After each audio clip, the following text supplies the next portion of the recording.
bago pa magbunga ang kanyang kabataan. Pinapahalagahan na niya ang kahalagahan ng turo ng kanyang ina.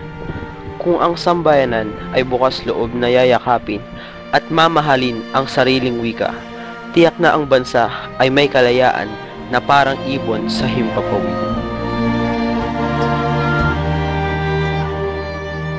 Ang wika ay tulad ng taong ipinanganak na may kalayaan.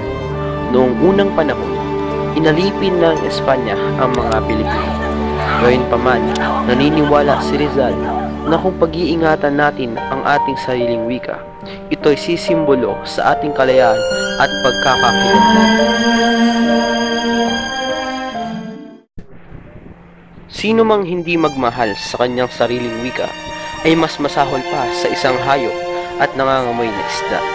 Kailangang pagyamanin pa ng mga Pilipino ang sariling wika tulad ng isang inang pinagyayaman ang kanyang anak.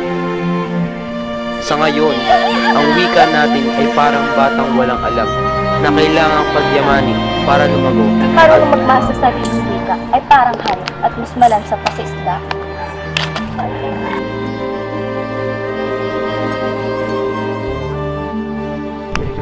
Ang ating wika ay pantay-pantay, tulad ng wikang Latin, Ingles, Espanyol, at kahit na ang wika ng mga anghel.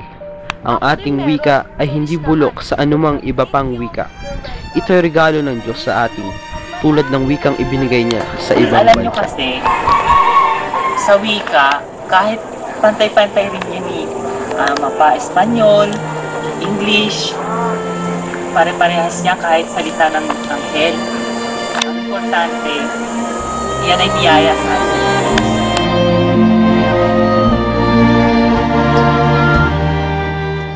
Ang lumang alpabetong Pilipino na alibata ay natatangi sa bawat kakayahan.